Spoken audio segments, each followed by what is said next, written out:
दोस्तों नमस्कार। और पिछोर में अतिथि शिक्षकों के द्वारा ज्योतिराज सिंधिया को कहा गया है कि आपने कहा था कि दाल और ढाल और तलवार बनेंगे, फिर आपके वादे कहाँ चले गए। इस तरह से मध्य प्रदेश के अतिथि शिक्षकों ने ज्योतिराज सिंधिया को घेर कर उनको वादा दिलाया और कहा कि हम अतिथि शिक्षकों का नियमितीकरण अब तक क्यों नहीं किया गया। इस तरह से आपको बता देते हैं कि ज्योतिराज सिंधिया ने जवाब में कहा कि हम आपकी मांगों को जल्द पूरा करेंगे। इस तरह से आपको बता देते हैं अतिथि शिक्षक संघ करेरा पिछोर के द्वारा श्रीमती ज्योतिराज सिंधिया जी को ज्ञापन देकर याद दिलाई तलवार और ढाल आपकी मांग मैंने चुनाव के पहले भी सुनी थी, मैंने आपकी आवाज उठाई थी और ये विश्वास मैं आपको दिलाना चाहता हूं कि आपकी मांग जो हमारी सरकार की मैनिफेस्टो में अंकित है, वो मैनिफेस्टो हमारे लिए हमारा ग्रंथ बनता है। सबर रखना, और अगर वो मैनिफेस्टो का एक एक अंक पूरा ना हुआ तो आपके साथ सड़क पर अकेले मत समझना, आपके साथ सड़क पर ज्योतिराज सिंधिया भी उतरेगा। और सरकार अभी बनी है, 1 वर्ष हुआ है, थोड़ा सब्र हमारे शिक्षकों को रखना होगा। बारी हमारी आएगी, ये विश्वास मैं आपको दिलाता हूं। और अगर बारी ना आए तो चिंता मत करो, आपका ढाल भी मैं बनूंगा और आपका तलवार भी मैं बनूंगा। आज चुड़ीला गांव में आकर मैं अपना सौभाग्य समझता हूं और ये विश्वास मैं आपको दिलाता हूं पूरे समाज को कि आपकी पैरवी करना, आपकी लड़ाई लड़ना, ये सिंधिया परिवार के रग रग में सदियों से रहा है और आपको आगे बढ़ाना ये मेरा दायित्व है। इन्हीं शब्दों के साथ संत रविदास जी के चरणों में नमन। धन्यवाद। जय हिंद, जय भारत। इस तरह से आपको बता देते हैं मजदूर संघ ने अतिथि शिक्षकों को नियमितीकरण करने की मांग उठाई। 14-15 वर्षों से शासकीय विद्यालय में अत्यंत मानदेय पर कार्य कर रहे अतिथि शिक्षकों को विचाराधीन कार्य के आधार पर नियमितीकरण किया जाए। और आपको बता देते हैं नायब तहसीलदार ऋचा के माध्यम से माननीय मुख्यमंत्री श्री शिवराज सिंह चौहान को ज्ञापन सौंपा गया है। इसमें 15 दिनों के अंदर 7 अतिथि शिक्षक आत्महत्या कर चुके हैं, जिसका जिम्मेदार मध्य प्रदेश की बीजेपी सरकार है। वहीं आपको बता देते हैं कि अतिथि शिक्षकों के नियमितीकरण का किया समर्थन मध्य प्रदेश राज्य कर्मचारी संघ जिला नरसिंहपुर की ओर से आपका हार्दिक स्वागत करता है। मध्य प्रदेश के नियमितीकरण के लिए आज हर एक वर्ग सामने खड़ा हो चुका है, किंतु मध्य प्रदेश की सरकार अंधी बहरी गूंगी हो चुकी है। इस तरह से मध्य प्रदेश की सरकार को अतिथि शिक्षकों का नियमितीकरण करना चाहिए, क्योंकि मध्य प्रदेश की सरकार ने अपने 15 वर्ष दिए हैं। इस तरह से आपको बता देते हैं जितना राम ने भी वनवास नहीं भोगा, उतना हमारे मध्य प्रदेश के अतिथि शिक्षकों ने वनवास भोगा है। अतिथि शिक्षक संघ ने नियमितीकरण के लिए राष्ट्रपति के नाम तहसीलदार को ज्ञापन भी सौंपा है। कोरोना के दिवंगत अतिथि शिक्षकों के परिजनों को 10-10 लाख रुपए की आर्थिक सहायता की मांग की गई है। आजाद अतिथि शिक्षक संघ के आह्वान पर गंदवानी ब्लॉक के अध्यक्ष जिला महासचिव गंगवाल के द्वारा यह ज्ञापन दिए गए हैं कि मध्य प्रदेश के अतिथि शिक्षकों को जल्द से जल्द नियमितीकरण करने का वादा पूरा किया जाए। वहीं शिक्षकों ने मिलकर कहा है कि मध्य प्रदेश के अतिथि शिक्षक जितने भी हैं उन अतिथि शिक्षकों को गवर्नमेंट नौकरी मिलना चाहिए, क्योंकि मध्य प्रदेश के अतिथि शिक्षकों का एक रहस्यमयी सबसे बड़ा अहम ये है चीज़ कि उन्होंने अपने बच्चों को छोड़कर मध्य प्रदेश के स्कूलों के बच्चों को ध्यान में देकर पढ़ाया है। आज वही बच्चे डॉक्टर इंजीनियर बनकर निकले हुए हैं। ये सब कुछ मध्य प्रदेश के अतिथि शिक्षकों की देन है, किंतु मध्य प्रदेश की बीजेपी सरकार को सुनने को तैयार नहीं है।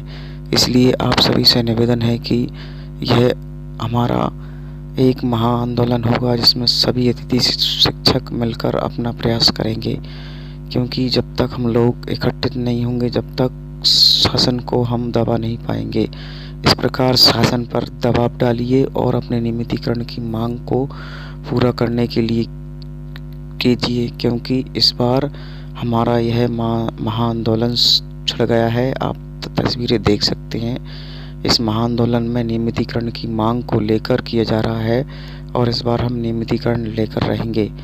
शिवराज सरकार इस बात को कान खोलकर सुन ले। अब हमारा मध्य प्रदेश का अतिथि शिक्षक संघ चुप नहीं बैठेगा। यदि हम लोगों को परेशानी हुई तो हम आपके घरों तक आपका पीछा नहीं छोड़ेंगे। इस तरह से अतिथि शिक्षकों ने भोपाल में श्रद्धांजलि भी दी है। हमारे मध्य प्रदेश के अतिथि शिक्षकों, कम से कम 170 अतिथि शिक्षक आत्महत्या करके मर चुके हैं, किंतु अभी तक आप लोगों ने कोई उनकी ओर ध्यान नहीं दिया है।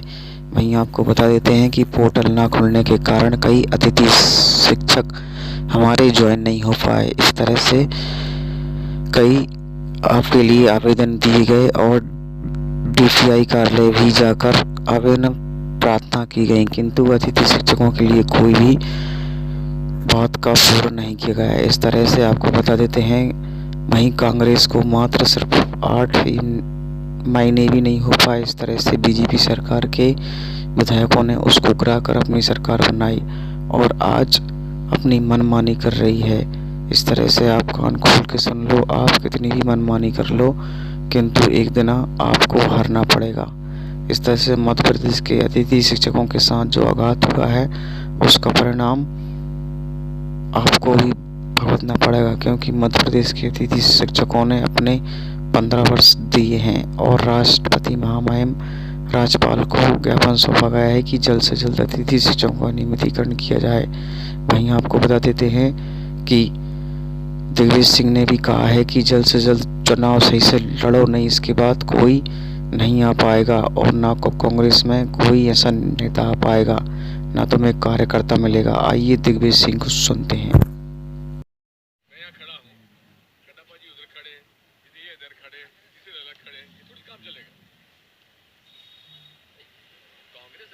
आखिरी चुनाव है देश का, बता देता हूं मैं आप लोग, अगर आप लोग नहीं ईमानदारी चुनाव लड़े तो घर बैठिए आप सब लोग, फिर कांग्रेस वापस नहीं आने वाली, वर्कर नहीं मिलेगा आपको काम करने वाला। 29 दिन हो गए, सच में पीड़ादायक 29 दिन है ये। मन द्रवित हुआ जब उनके बीच में आया, छोटे छोटे बच्चे गोदी में हैं बेटियों के। ये मुख्यमंत्री, ये उच्च शिक्षा मंत्री एक दिन के लिए भी ऐसी ठंड में बाहर नहीं निकले। ये 29 दिन से पड़े हुए हैं। नीति में नियमितीकरण होना और न होना ये अलग बात है, पर किसी सरकार के एक नुमाइंदे को इतनी फुर्सत नहीं कि बीच में आ जाए।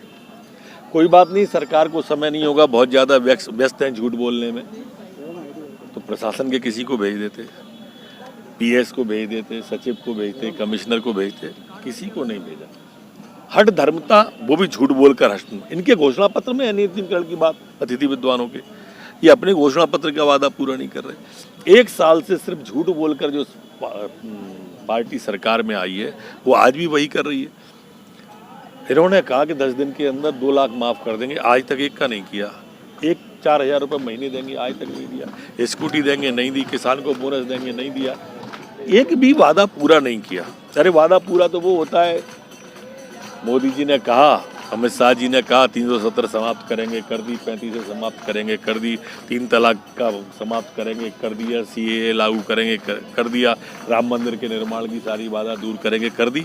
ये होते हैं वादे और ऐसे किए जाते हैं पूरे। अगर नहीं हो तो सीख ले जरा कमलनाथ जी, प्रधानमंत्री जी से, कैसे वादे पूरे किए जाते हैं।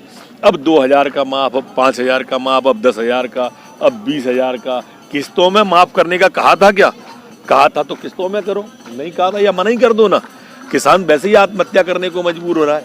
इतनी बुरी हालत, 1,000 करोड़ रुपया दिल्ली से आया, वही वह खाते में नहीं गया। इनने खुद ने दिया नहीं, जो आया है वही रोक के बैठे हुए। ऐसा क्यों कर रहे हैं भाई? ओले फिर गिर गए, उसका क्या करेंगे? 1,600 रुपये पिछले साल का अभी तक क्यों नहीं दिया? जो कहा था 160 रुपये देने का, नहीं दे रहे। लेकिन रिलायंस के 415 करोड़ माफ करने को है पैसा।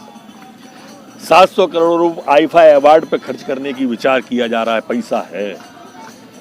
कोका कोला का माफ करने को पैसा है। हवाई जहाज खरीदने को पैसा है, इन सब चीजों को पैसा है, किसान को देने को पैसा नहीं है, अतिथि शिक्षकों को, विद्वानों को निर्मित करने के लिए पैसा नहीं है। ये सरकार पुआ पोग की स्थिति में, भ्रष्टाचार में आकंठ डूबी हुई सरकार। Thanks for watching. Like and comments and subscribe.